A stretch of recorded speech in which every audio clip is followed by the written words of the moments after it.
Bonjour, je m'appelle Caroline, j'ai 36 ans et je suis atteinte d'un syndrome de Laurence Boulbarden qui me prive de la vue.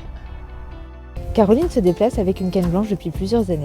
Elle connaît les techniques de déplacement avec une canne et les techniques de locomotion, mais cela lui demande un effort de concentration intense pour les appliquer. Explication avec Marion, instructrice de locomotion.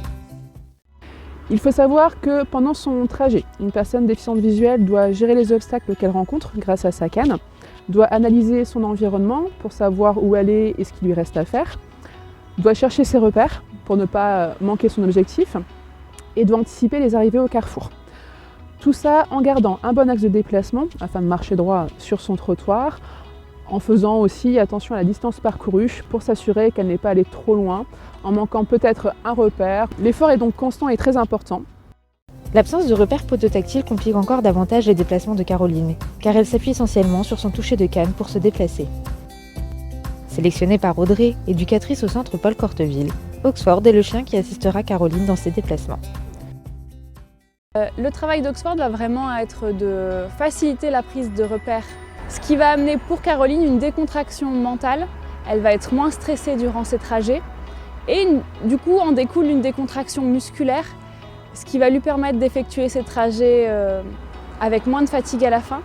Et une fois la confiance installée entre Oxford et Caroline, d'avoir une allure de marche un peu plus rapide et du coup de prendre moins de temps pour faire ses trajets. Oxford est un chien plutôt calme, ce qui correspond totalement à Caroline. En dehors de son caractère général, nous allons également étudier son caractère au travail, au guidage. Et pour cela, nous allons nous focaliser sur deux aspects de son guidage. Tout d'abord, l'allure de marche, donc qui est plutôt lente chez Oxford et ce qui correspond à Caroline. Et également la traction, donc ça va être la force que va mettre le chien dans le harnais. Pour être à l'aise derrière un chien, Caroline a besoin d'un chien avec une faible traction, ce qui est le cas pour Oxford. Mon aperçu avec la canne, c'est que j'avais peur que les gens, dès qu'ils nous voient, qu'ils ne comprennent pas notre syndrome. Et voilà, des fois ça me gênait. Et je sortais vraiment que quand maman pouvait m'emmener quelque part ou mes sœurs. Et là, maintenant, je peux sortir plus de chez moi.